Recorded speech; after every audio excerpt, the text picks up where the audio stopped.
Salut les amis, j'espère que vous allez bien. On se retrouve aujourd'hui, pas en France, mais aux États-Unis. Yes, j'ai pris quelques jours de congé dans le pays de l'oncle Sam. Donc là, j'ai une petite opportunité professionnelle qui s'est offerte à moi. Et directement, j'ai sauté sur l'occasion. Donc, ni une ni deux, en 2 jours là, je me suis retrouvé d'un coup à New York. C'est la première fois que je vais sur ce continent, donc je vais en Amérique. Je suis jamais allé au Canada ni aux États-Unis.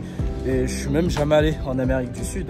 J'ai juste fait l'Europe, l'Asie, l'Afrique. Donc c'est une occasion pour moi de découvrir. Je vais vous inviter à me suivre, bien évidemment, dans un petit vlog nature au téléphone. Si vous n'êtes pas déjà abonné, n'hésitez pas à vous abonner. Et n'hésitez pas à lâcher un petit pouce bleu pour le référencement avant le démarrage de la vidéo. C'est parti. Le premier truc qui m'a frappé ici, c'est la taille des routes. Je sais pas comment ça se fait, mais tout est immense. Genre les routes, elles sont hyper larges. Les voitures, elles sont hyper grosses. Et t'as l'impression en fait de vivre dans un film. On a tous grandi avec les films un peu américains, les séries américaines, avec les routes qui sont hyper larges, les drapeaux des États-Unis, tout est jaune et l'atmosphère particulière. Et quand tu te retrouves ici, t'as l'impression d'être dans un film. Là, je suis arrivé depuis hier, j'ai l'impression que je suis pas dans la réalité. Certes, ça fait un peu cliché, ça fait un peu mec qui a jamais voyagé, mais je vous jure, c'est incroyable. Bon, déjà, petit déjeuner pour bien commencer la journée.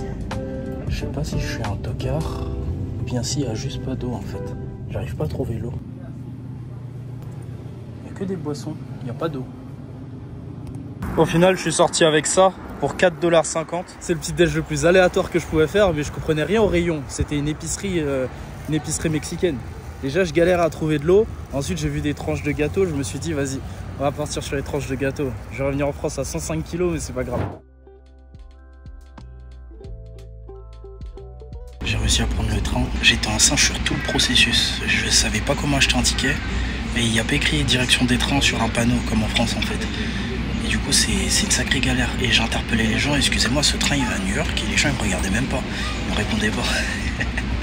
Je sais pas si ma dégaine a fait peur, mais bref, au final je suis monté dans un train un peu au pif. J'ai cherché sur internet et ouais, le numéro du train correspond au train qui va à New York. Donc une fois là-bas je vais pouvoir continuer mon tourisme et trouver une salle de powerlifting.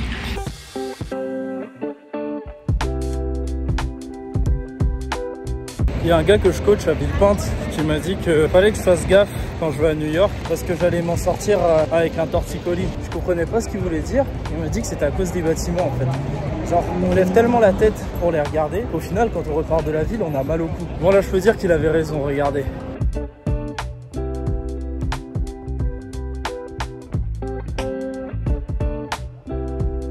Mais il y a tellement de bâtiments et les bâtiments ils sont tellement denses en fait que j'ai l'impression que la lumière elle passe même pas dans les rues.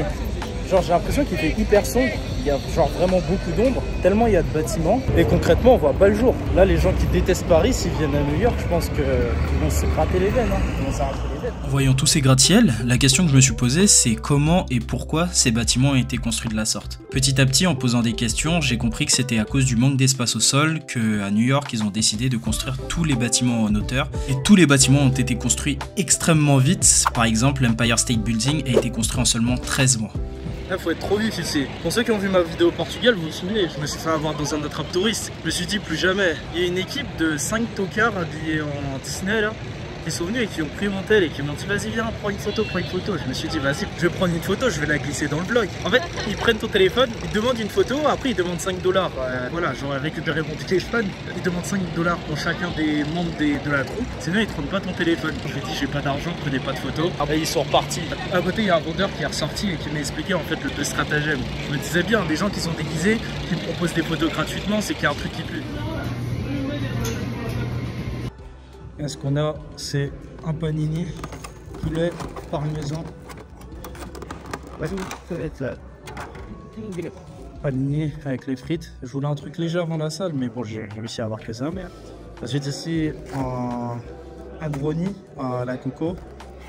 Et ben Monster avant l'entraînement, j'ai pas de caféine donc je suis avec. Je sais qu'il y a la culture des tips aux États-Unis, donc la culture du pourboire, mais là pour le coup j'ai jamais vu un service aussi désagréable, donc forcément il y aura pas de tips. De toute façon j'ai pas d'espèces sur moi. Alors là je mange un déjeuner tout ce qu'il y a de plus basique, mais à New York, et pourtant ça m'a coûté presque 40 balles.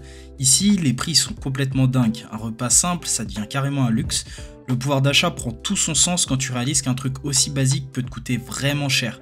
Franchement 40 € pour ça, ça fait réfléchir. Mais bon c'est New York, tout est hors de prix ici.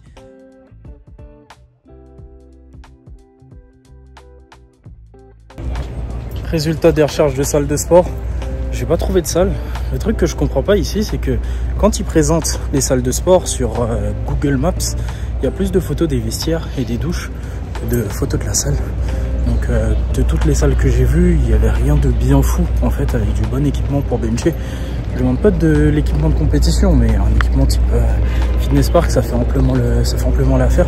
Mais là, visiblement, il n'y avait pas. J'ai envoyé des messages à quelques contacts que j'avais dans la zone. Vu que moi, je suis plus au sud de New York, ils vont me suggérer plusieurs salles. Et à partir de là, je vais partir dans une salle un peu plus axée powerlifting ce soir, je pense, histoire d'avoir une séance plus qualitative. Central Park, c'est le poumon de New York. Ce parc a été créé entièrement à la main dans les années 1850. On a 340 hectares de nature artificielle, des lacs creusés à la main, 26 000 arbres plantés, et tout ça pour offrir une pause au milieu du chaos urbain. C'est un chef-d'œuvre qui fait vraiment respirer la ville. Je profite quand même du fait de ne pas avoir trouvé de salle de sport pour me balader à Central Park. Les gars, comment j'ai découvert Central Park? C'est parce qu'avant, je regardais un dessin animé sur Gulli. Je pense que vous l'avez tous connu, Toupou, la meuf qui vivait dans Central Park, là, qui se baladait partout. Et le parc, il m'avait l'air incroyable. Et il y a quelques années, j'ai appris que c'était un vrai parc. Et du coup, je me suis dit, quand j'irai aux États-Unis, bah, j'irai voir Central Park. Entre les klaxons, les gratte-ciel et l'énergie folle des rues, t'as pas une seule seconde pour souffler dans cette ville. J'ai marché des kilomètres, payé 40 balles un déjeuner basique, mais bon, chaque instant te rappelle quand même pourquoi cette ville est si unique. Je suis fatigué, mais ça en valait la peine.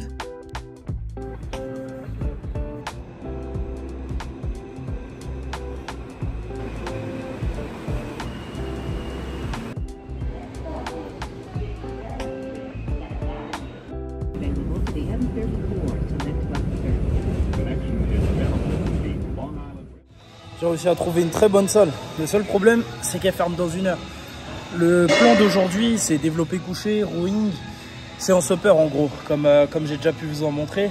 Mais le problème, c'est que j'ai pas longtemps pour ma séance. Donc je vais capitaliser sur un exercice par groupe musculaire. Donc là, pour le coup, je vais prioriser développer couché, rowing, un exercice triceps, un exercice biceps en 1 heure, en supersetant ce que je peux supersetter.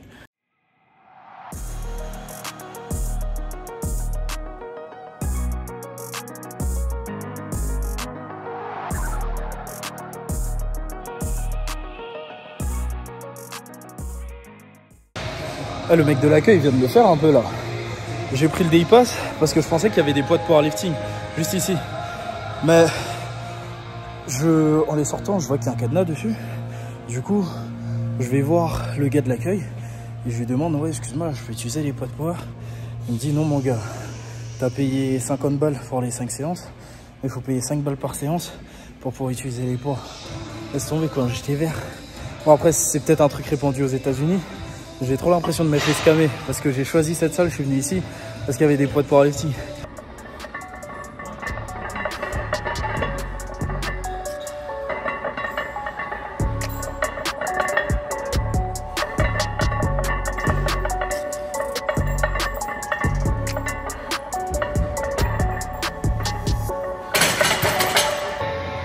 Le jet lag il rajoute 10 kg sur toutes les barres.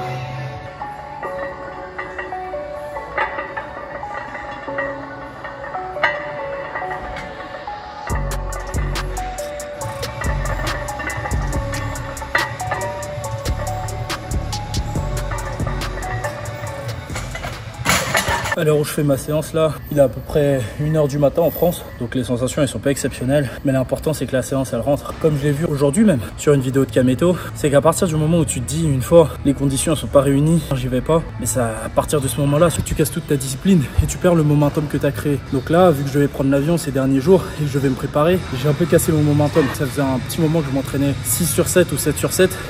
Bah là j'ai raté 2 entraînements d'affilée et c'était dur de retourner à la salle. Enfin dans le sens où c'était dur de reprendre cette discipline de haut niveau entre guillemets. C'est-à-dire que j'étais toujours motivé à m'entraîner mais plus 4 ou 5 sur 7 sur un entraînement normal et pas 6 ou 7 sur 7. Et là du coup pour reprendre ce rythme là, bah, je me force, peu importe les conditions. Là j'ai été à New York toute la journée. Je vous dis pas, je suis rentré, j'étais cuit. J'ai pas de pré-workout, rien, mais pas d'excuses. Faut que le taf y rentre. Même si là j'ai pas le temps de faire tous mes exercices, faut qu'il y ait au moins un peu de taf qui rentre. Là ce qui compte pour moi, c'est même pas de progresser sur cette séance, c'est de la faire.